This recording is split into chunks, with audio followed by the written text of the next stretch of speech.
Bueno, muy buenos días. Como comentó la doctora Ana, esta es mi primera charla como fellow de medicina crítica y cuidado intensivo. Entonces les voy a compartir unos aspectos fisiopatológicos de la sepsis. Mi tutor fue el doctor Oscar Ramos, con el cual estoy rotando en este momento. Entonces, para hablar de unos conceptos básicos, sabemos que la última definición de sepsis, que es la sepsis 3, se habla de una disfunción orgánica causada por una respuesta disregulada del huésped a un insulto infeccioso. Y se hace un énfasis importante en cuanto a la inmunidad innata y adaptativa, que es lo que explica todos los fenómenos fisiopatológicos de la sepsis. Se estima que en este momento, actualmente, según los últimos datos epidemiológicos, 49 millones de personas al año presentan sepsis. De estas, 11 millones mueren a causa de la sepsis o complicaciones secundarias, y la mortalidad asociada al choque séptico alcanza hasta un 69% en algunas series. Los únicos, digamos, las únicas intervenciones que pueden reducir la mortalidad en sepsis son el inicio temprano de antibiótico y la reanimación hídrica temprana. Pues esto para comparar la definición previa de sepsis 2 con sepsis 3, ya sabemos que se devaluó el concepto de sepsis severa y se habla solamente de sepsis y choque séptico, teniendo en cuenta que choque séptico son aquellos pacientes que tienen sepsis o concepto de sepsis y que requieren soporte vasopresor o que tienen un lactato sérico después de la resucitación mayor de 2. Para tener en cuenta este dato, sabiendo o teniendo en cuenta que se devaluó este concepto de sepsis severa, es debido a que un gran porcentaje de pacientes no se intervenían tempranamente basado en este concepto. Entonces, ya con la, digamos, la depuración de estos criterios, se aumentó la sensibilidad y la especificidad en cuanto al diagnóstico de la sepsis y con ello las intervenciones terapéuticas más oportunas. Entonces, con esto, una de las recomendaciones que van en contra de utilizar QIDS-SOFA como criterios para tener en cuenta, para diagnosticar sepsis, según la última campaña de Sobreviviendo a la Sepsis, sabemos que el QIDS-SOFA tiene una baja sensibilidad y una baja especificidad para diagnóstico de sepsis. No así con el SOFA, incluso ahorita lo vamos a ver. Según este análisis en el cual se evalúa la sensibilidad y la especificidad de los diferentes criterios de SIRS, QIDS-SOFA o SOFA, ¿cierto? Entonces, podemos observar en esta gráfica que el SOFA tiene un alto rendimiento diagnóstico en cuanto a sensibilidad y especificidad frente a otros marcadores o a otros criterios como son los criterios de SIRS que se utilizaban previamente y de QIDS-SOFA que también se han propuesto, teniendo en cuenta que QIDS-SOFA tiene 3 parámetros, son parámetros clínicos que también pueden estar presentes en otras condiciones no infecciosas y que también pues tienen una alta sensibilidad pero una baja especificidad. Entonces, para recordar cuáles son los parámetros que se evalúan con el SOFA, pues, parámetros respiratorios, hematológicos, hepáticos, función cardiovascular, neurológica y renal. Entonces se hace un análisis amplio de las funciones orgánicas, que cuando hay presencia de 2 o más de estas, de compromiso de alguno de estos órganos, se habla de sepsis, obviamente basado en la presencia de un foco infeccioso sospechado o confirmado. Para hablar un poco de aspectos históricos, desde la era hipocrática ya se hablaba de sepsis, hablando de que había materia orgánica descompuesta. Avicena más adelante hablaba de sangre podrida, sobre todo hablando de pacientes que presentaban accesos de tejidos blandos. Más adelante, pues podemos ver a lo largo de toda la historia, desde el año 90 se comenzó a hablar de SIRS y sepsis. Luego surgió la primera campaña de Sobreviviendo a la Sepsis a cargo del doctor Rivers, que fue uno de los principales precursores de estas intervenciones tempranas, teniendo en cuenta pues, los criterios de sepsis basado en SIRS, que ya, como les comenté anteriormente, esto se contravirtió. Más adelante, pues la segunda campaña de sepsis, alrededor del 2009, y que se depuró con el tercer concepto, que es el que se mantiene hoy en día. Ya recientemente, el año pasado, en 2021, salió una actualización de esta guía, que no cambió el concepto, pero sí hubo algunas, digamos, actualizaciones en cuanto a las intervenciones. Algunos datos epidemiológicos: sabemos que la sepsis es un problema de salud mundial al que se le confiere un alto gasto del Producto Interno Bruto de los países, tanto en desarrollo como en vía de desarrollo. Como les contaba anteriormente, 49 millones de personas en el mundo de casos anualmente a causa de la sepsis, y se le confiere 11 millones de muertes.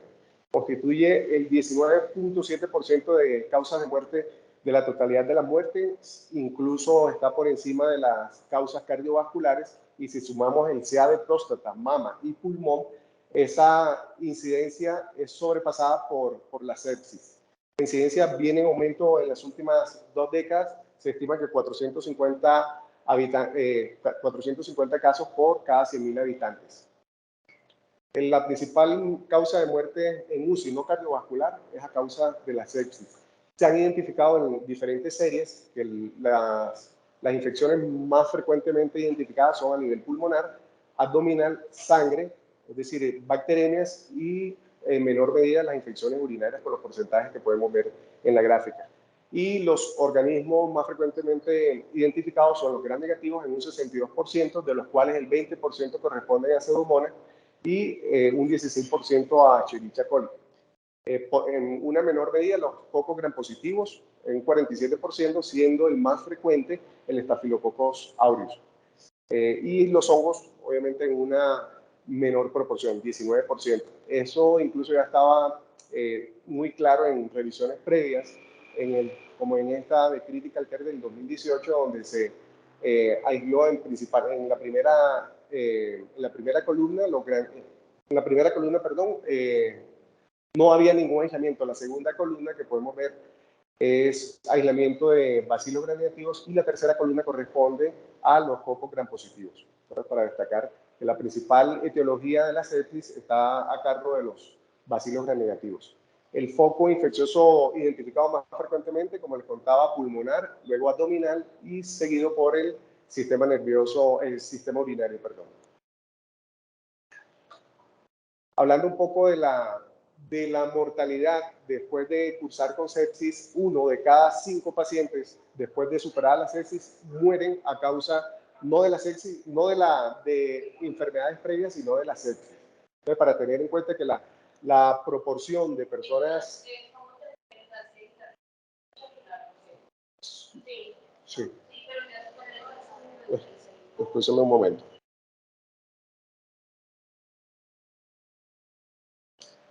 Entonces, 1 de cada 5 pacientes que padecen de sepsis mueren tardíamente por causas que no son explicadas por sus comorbilidades. Quiere decir esto que muchos pacientes que fallecen después de la fase aguda mueren que ahorita lo vamos a ver más adelante, por inmunosupresión tardía o complicaciones tardías derivadas de la sepsis. Ahorita vamos a entrar en los aspectos moleculares y fisiopatológicos moleculares principalmente, destacando el papel que juega los Toll-like receptor, que son los receptores proteicos de daño, ¿cierto? Y que generan, pues, que esto van a tener un epítope específico. Hay muchos Toll-like receptors descritos, y que cada uno de ellos tienen ligandos diferentes, y que van a identificar estos ligandos y van a generar muchos efectos intracelulares, que es lo que va a iniciar la cascada inflamatoria. Entonces, al estimular alguno de estos Toll-like receptors, como podemos ver en el recuadro derecho, cada uno tiene una especificidad de antígenos a los cuales identifica, y esto va a generar entonces activaciones intracelulares que van a promover la generación la transcripción de genes proinflamatorios, van a modificar el metabolismo celular y van a iniciar una activación de la inmunidad adaptativa.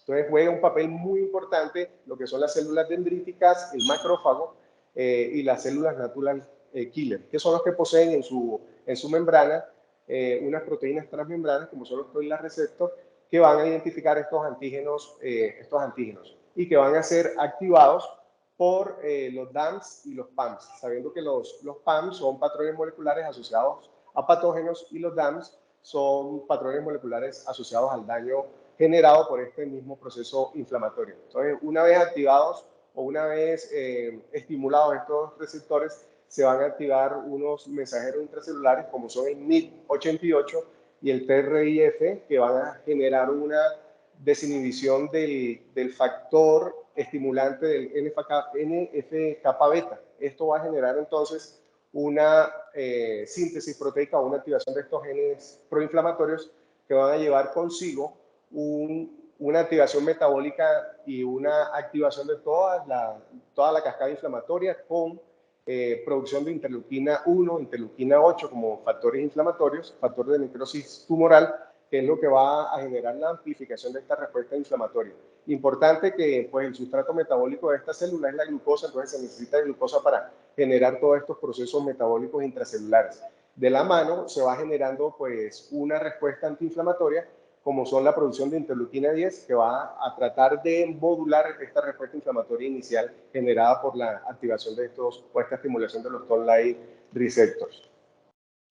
Una vez estimulada o activada la célula dendrítica, macrófago o natural killers, se va a generar, digamos, dos vías. Puede definirse la ruta inflamatoria mediante dos vías. Del lado izquierdo, un predominio de la inflamación con producción de radicales libres del oxígeno, producción de óxido nítrico, producción de factores estimulantes de colonia, y esto lo que va a hacer es reclutamiento de neutrófilos y otras células inflamatorias que van a llegar al sitio o al foco infeccioso y van a generar una inflamación que con la producción de todas estas interleuquinas va a generar una disfunción multiorgánica en caso de que se perpetúe este proceso inflamatorio.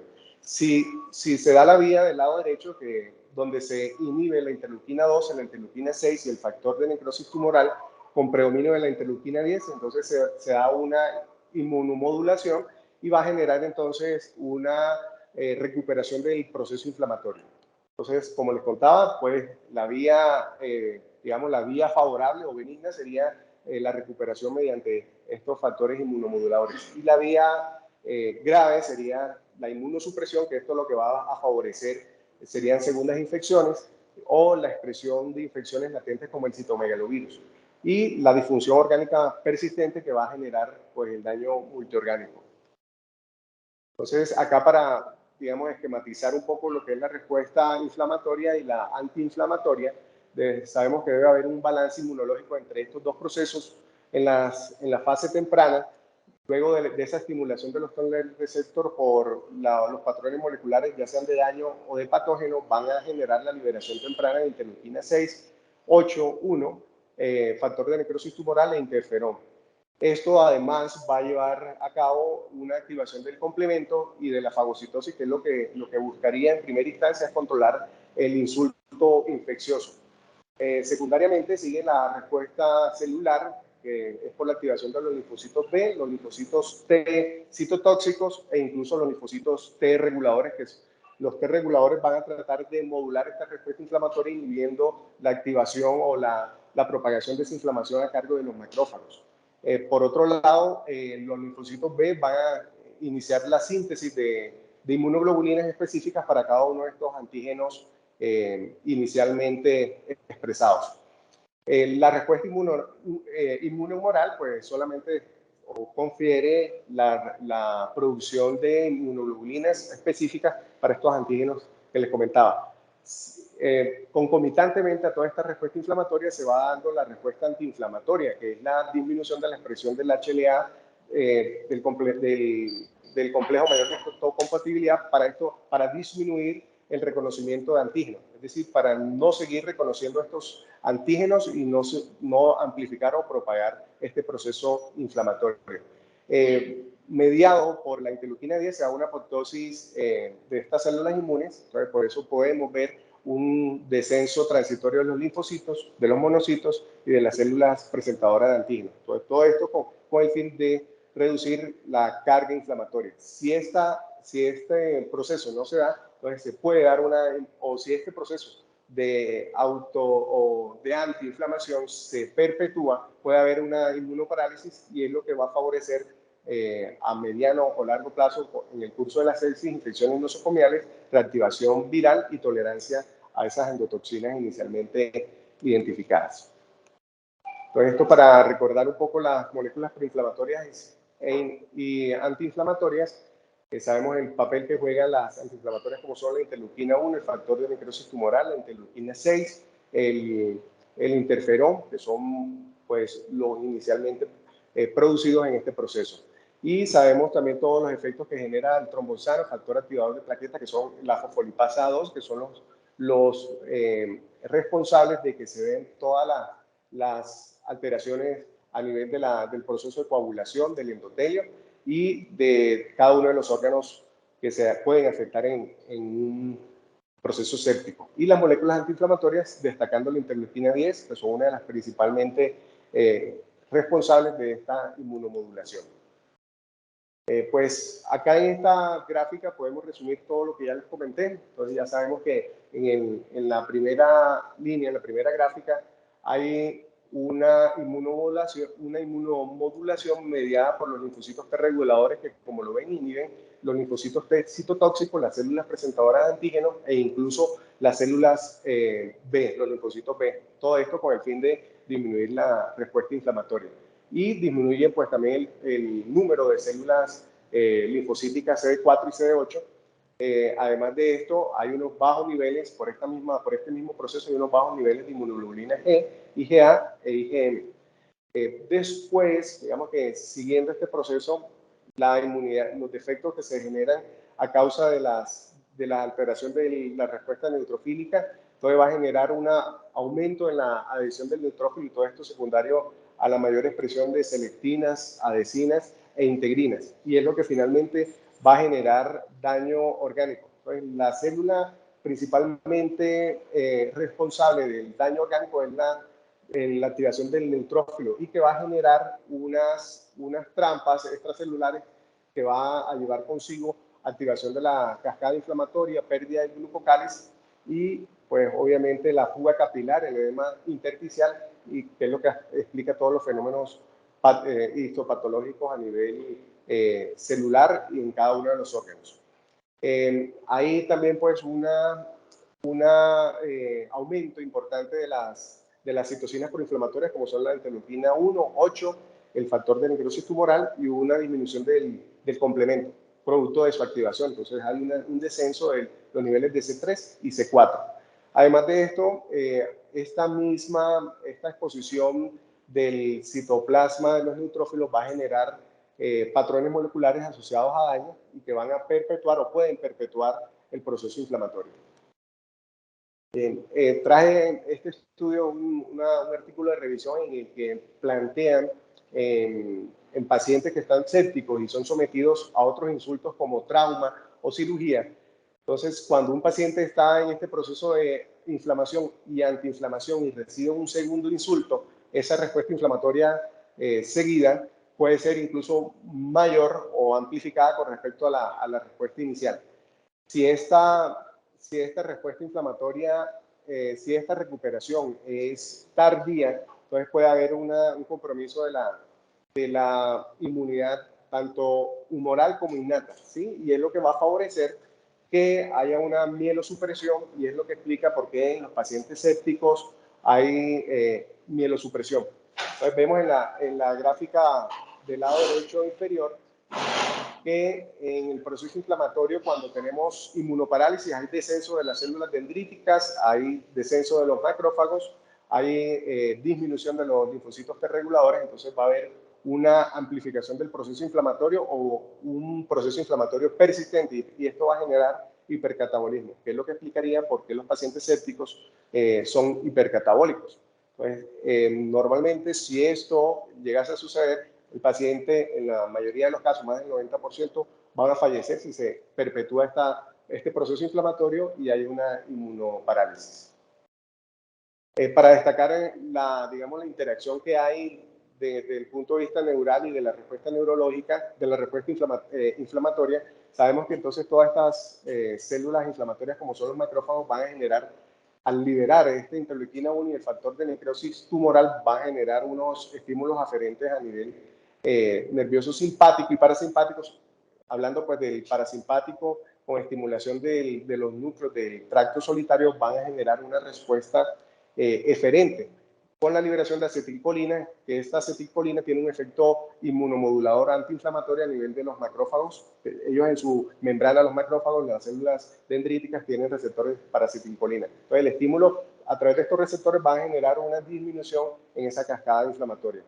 Por otro lado, esta misma cascada inflamatoria va a generar una descarga simpática y una activación a nivel hipotalámico de producción de ACTH que va a generar una activación del eje hipotálamo hipófisis suprarrenal, liberando mayor cantidad de cortisol y que tiene también pues, un efecto antiinflamatorio. Entonces, esta sería como la interacción que hay entre la inmunoinflamación y el sistema nervioso simpático y parasimpático. Entonces, uno de los aspectos importantes en la fisiopatología de la sepsis es la coagulopatía, y es lo que explica la disfunción multiorgánica. Entonces, el 29% de los pacientes sépticos en UCI pueden presentar coagulopatía inducida por sepsis. Entonces, hay una activación de la coagulación, que ahorita lo vamos a amplificar un poco, hay inhibición de la fibrinólisis, y estos dos procesos pueden llevar a la disfunción multiorgánica, que a su vez van a amplificar este proceso de la coagulación o la cascada de la coagulación. Entonces, para destacar acá que hay en la parte inferior hay una pérdida del glucocálix con exposición del factor tisular, con exposición además del factor de von Willebrand, que pues sabemos que son factores procoagulantes.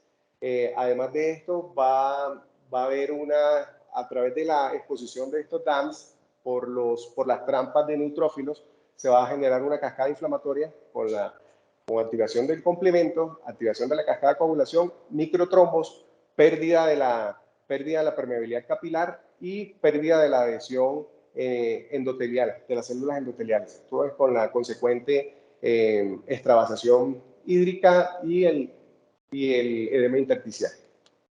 Entonces, este estudio fue una revisión que se publicó en 2020 de Seminario de Trombosis y Hemostasia.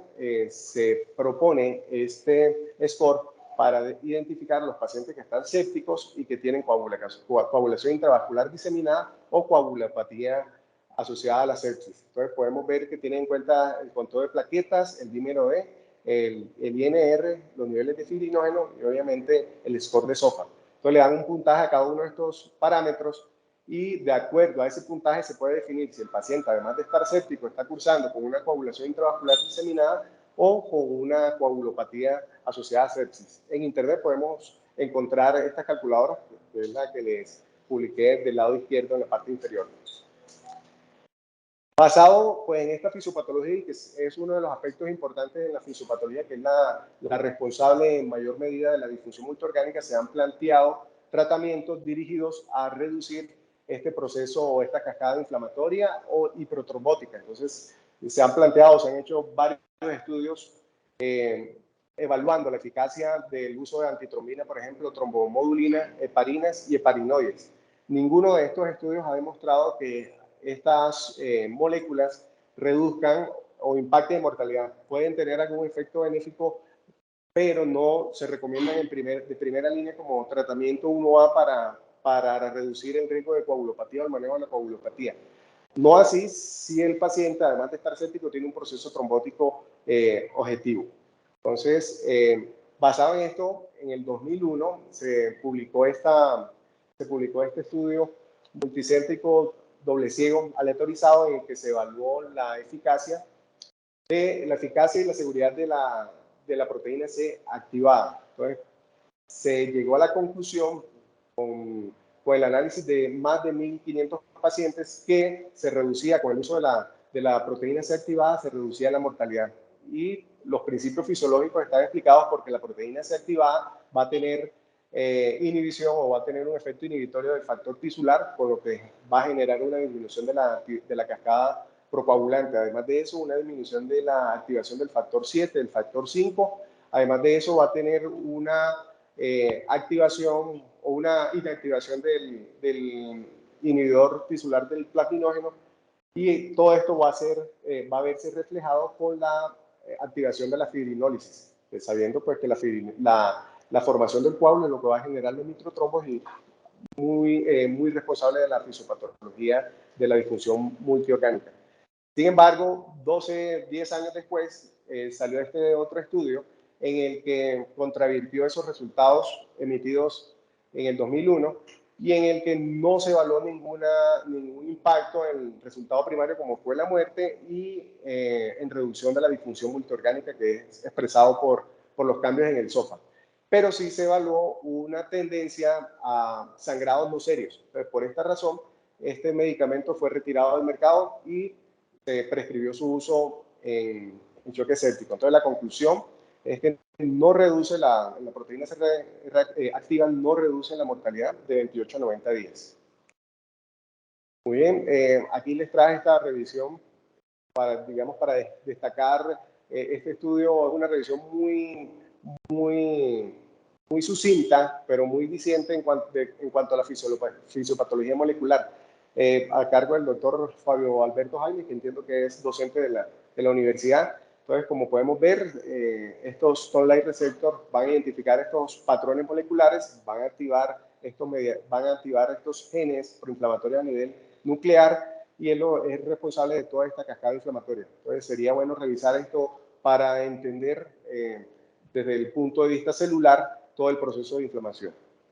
En cuanto, pues, teniendo en cuenta ya toda esta fisiopatología, vamos a destacar algunos aspectos en cuanto a sistemas y órganos, sabiendo de que en la sepsis puede haber compromiso de todos los órganos, desde el cerebro hasta el músculo. Entonces, el paciente puede estar cursando con encefalopatía, hiporreactividad vascular, que es responsable de la hipotensión o el choque en este grupo de pacientes, miocardiopatía hasta un 50%, SDRA hasta un 40%, falla renal aguda hasta un 60%, inmunosupresión, como les había mostrado en la fisiopatología, miopatía, y que es responsable del desacondicionamiento de gran parte de estos pacientes cuando salen de la UCI, disfunción hepática, disfunción gastrointestinal y disfunción hematológica, que pues esta última también sería responsable de complicaciones infecciosas secundarias.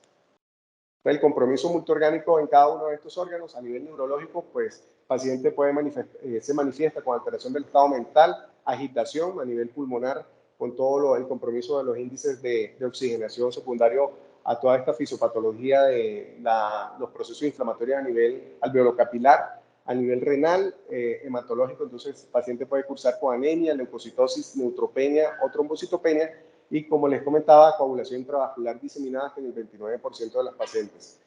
A nivel endocrino, el paciente puede estar cursando con hiperglicemia, insuficiencia adrenal, que es lo que explica en lo que se basa los diferentes estudios que soportan el uso de esteroides en choque séptico, la deficiencia de vasopresina ya en estados tardíos del choque séptico y la hipoglicemia en estados tardíos, que es a los que se le confiere una alta mortalidad. A nivel gastrointestinal, vemos que estos pacientes cursan con hilio, pueden tener translocación bacteriana por esa misma hipoperfusión y que perpetúa el proceso inflamatorio, hiperamonemia, que también va a ser reflejado a nivel del sistema nervioso central, y pues a nivel cardiovascular, que es uno de los aspectos más importantes, inicialmente a un alto gasto cardíaco que posteriormente puede cursar con disfunción ventricular izquierda o derecha, vasodilatación, incluso podemos tener elevación de troponina sin tener un evento coronario agudo, y en estadios tardíos una cardiomiopatía dilatada secundaria a la sepsis. Entonces, si podemos ver la gráfica, es prácticamente los mismos aspectos fisiopatológicos que hemos visto a lo largo de la charla.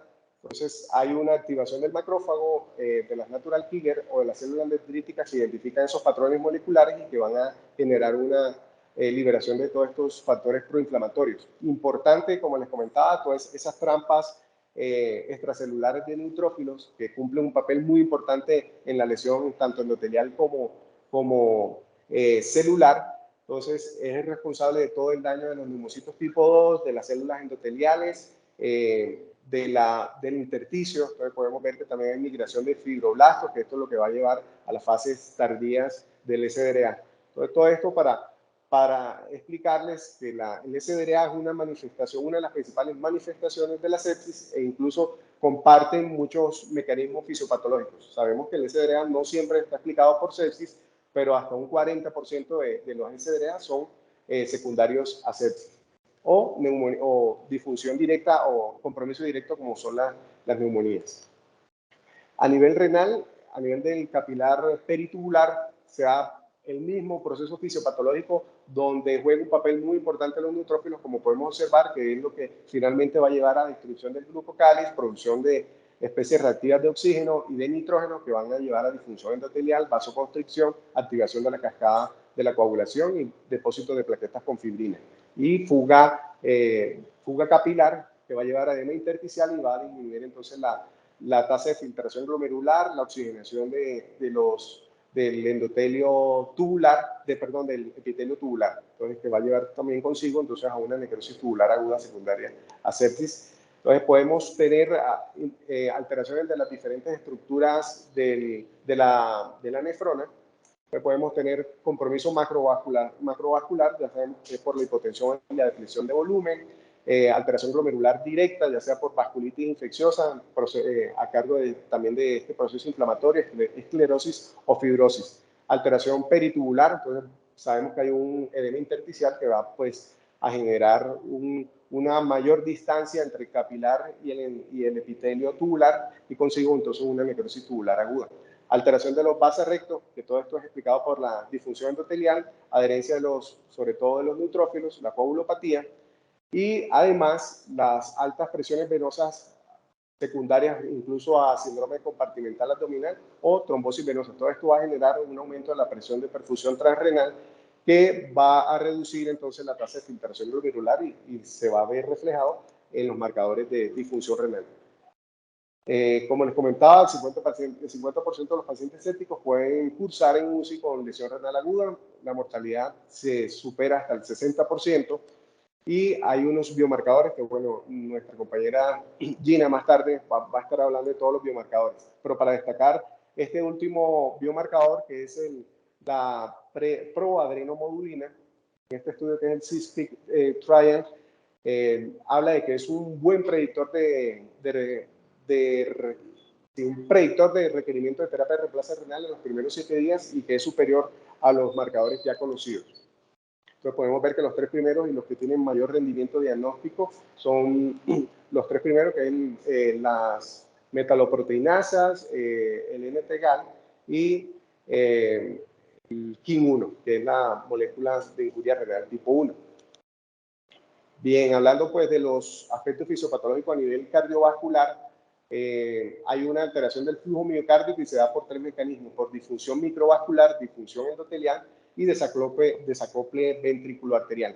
Pero a lo largo de estas 3 últimas décadas se han aumentado el número de estudios en cuanto a la fisiopatología del compromiso cardíaco en sepsis y se ha establecido, se han llegado a estas teorías que hay una alteración de la circulación miocárdica, una disfunción mitocondrial que juega un papel muy importante y una supresión directa o una alteración directa del miocardio. Entonces, hablando de la depresión directa del miocardio, es que hay una down regulation de los receptores beta, una depresión miocárdica por daño directo del cardiomiocito y apoptosis de este cardiomiocito por todo este proceso fisiopatológico molecular previamente explicado. Y la disfunción mitocondrial, que no solamente se da en el corazón, sino se da también además en los demás órganos.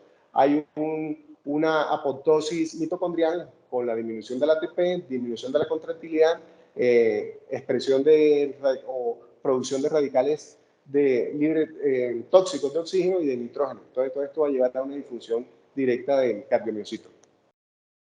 A nivel, bueno, eso para destacar un poco, esto resumiría todo lo que ya hemos hablado, pero para destacar un poco la regulación neuroendocrina. Como les comentaba anteriormente, entonces a través del nervio vago hay una respuesta eferente que juega un papel importante, además el vaso, generando también secreción tanto de norepinefrina como adrenalina y acetilcolina, que tienen actividades antiinflamatorias. Entonces, todo esto para destacar esta interacción del sistema neuroendocrino. Ya, digamos que los demás aspectos ya lo hemos discutido previamente. La hipoperfusión, que explica, además de la depresión de volumen, de la microtrombosis, de la vasodilatación que se da, todo esto explicaría la hipoperfusión que nosotros podemos ver con los diferentes marcadores de perfusión y que lo que finalmente va a llevar a la disfunción multiorgánica. Pero basado en todos estos aspectos moleculares, se han propuesto como target de tratamiento, objetivos de tratamiento, y pues se han propuesto estudios con sustancias anticitoquinas, como son el etanercept, que es bastante utilizado en la artritis reumatoide para bloqueo del factor de necrosis tumoral. Sin embargo, en este grupo de pacientes con sepsis no mostró ningún beneficio, incluso había una tendencia a aumentar la mortalidad. Hay otra molécula que es la afelimumab, que es un antiinterferón alfa, también sugirió una discreta mejoría de la mortalidad en los pacientes que tenían interleuquina 6. Entonces, esto nos lleva a pensar de que a futuro debemos ser un poquito más específicos o cautos o acuciosos para, digamos, identificar el perfil inflamatorio en los pacientes con sepsis. La anakinra, pues se han hecho también trabajos con anakinra en los que no se ha evidenciado tampoco ningún beneficio. Igualmente hay otras moléculas que vemos en la parte inferior que no han mostrado ningún beneficio. Si se pueden dar cuenta, son muestras de pacientes bastante importantes, pero sin embargo no se ha notado ningún beneficio. En la última línea podemos ver el resultado del ProWest, como les comentaba, que se publicó en el 2001, pero que estos resultados se debatieron con el ProWest Shock, que fue en el 2011, donde no se reportaron los mismos resultados, por el contrario, había una ligera tendencia a aumento del sangrado no serio. Antitromina 3, la heparina, pues tampoco tiene ningún impacto en cuanto a mortalidad, y tampoco así los factores estimulantes de colonia. Entonces, podemos decir hasta este momento que no hay ninguna molécula biológica que pueda frenar esa cascada inflamatoria del complemento y de la microtrombosis. Entonces, como conclusión, podemos decir que existen diferentes perfiles de alteración en la inmunidad innata y adaptativa mediado por sepsis, que el futuro del tratamiento de la sepsis, más que el tratamiento antibiótico y la reanimación hídrica, debe estar dirigida a la inmunomodulación. Entonces, por eso se debería plantear, y están en curso algunos estudios aleatorizados para hacer un manejo personalizado de la sepsis, y que se debe entender pues, los procesos inmunológicos e inmunoinflamatorios para hacer un tratamiento más certero. Y falta más estudios prospectivos de inmunomarcadores e inmunoterapias, sabiendo de que esto es a lo que se le confiere la mortalidad. Es decir, que la sepsis tiene una base inmunopatológica importante, y es a lo que se le confiere esta mortalidad. Muchas gracias.